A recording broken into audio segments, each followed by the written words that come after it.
আজ উত্তরবঙ্গ সংবাদে একটা খবর ছাপানো হয়েছে,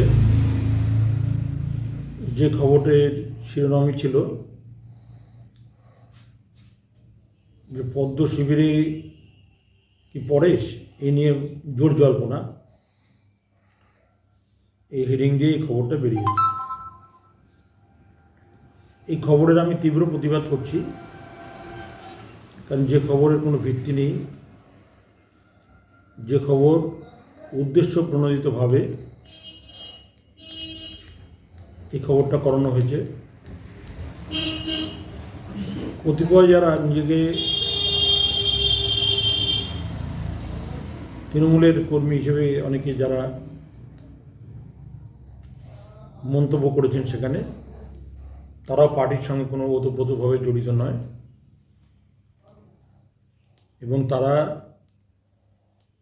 তাদের মন্তব্য দিয়েছেন, কিন্তু খবরের যে মূল ভিত্তি, সেই ভিত্তিটাই পাওয়া গেল না, যে খবরটা কোথার থেকে আসলো। আমি এই খবর দেখার পরে অনেক সাংবাদিকের সাথে কথা হয়েছে, তারা বলেছে যে সাংবাদিক সম্মেলন করে আপনি আপনার মন্তব্য জানাবেন, এবং এটা আপনার অধিকার, সেই অধিকার নিশ্চয়ই আপনি সাংবাদিকদের সামনে রাখবেন। এবং যে খবরের কোনো ভিত্তিই নেই, যে খবরটা সম্পূর্ণ ফেক। কিছুক্ষণ আগে দেখলাম শুভেন্দু অধিকারী তিনি একটি পোস্ট করেছেন, যে পোস্টে তিনি নিজেই জানিয়েছেন যে এটা একটা অকল্পনীয় বিষয়, যে খবরের কোনো ভিত্তি নেই, এই খবর বাস্তবে কোনো দিন এটা সম্ভব না।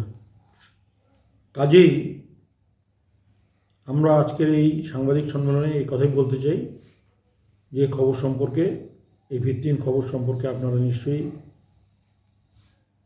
এই খবরটা পরিবেশন করবেন, যাতে এই ভিত্তিহীন খবরের মধ্য দিয়ে সংবাদপত্রের মান যাতে আরও খারাপ না করে। উত্তরবঙ্গ সংবাদ আমরা সকলেই পড়ি, যে উত্তরবঙ্গ সংবাদ সকালে সবার আগে মানুষ উত্তরবঙ্গ সংবাদ দেখতে চায়, আজকের নিউজটা কি। এই খবরের কাগজে এইভাবে পরিবেশিত হওয়াতে অনেকেই তারা ফোন করে জানার চেষ্টা করছেন যে খবরটা আদৌ কীভাবে খবরটা পরিবেশিত হলো এবং কীভাবে এই খবরটাকে বানানো হলো। তা আমি এর তীব্র প্রতিবাদ করছি।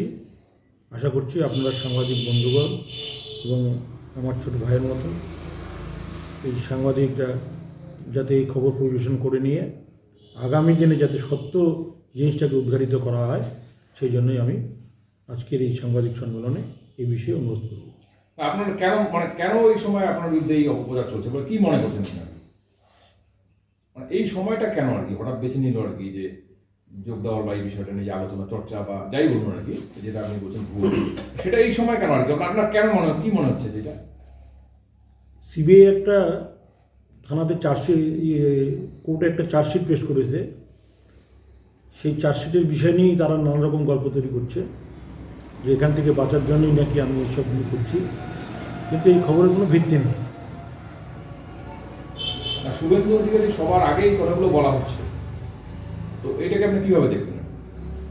যে এগুলি একটা উদ্দেশ্য প্রণোদিতভাবে আগামী 19 তারিখ শুভেন্দু অধিকারী মেখলিগঞ্জে সভা করবেন, সেই সবার আগে পরিবেশিত হলে পরে কিছু লোকজন আসবে এই মাঠে, এটাও একটা তাদের উদ্দেশ্য হতে পারে, যে তাদের দেখতে আসবে, মাঠটায় ভিড় জমবে, এটাও হতে পারে তাদের একটা পরিকল্পনা বলে আমি মনে করি।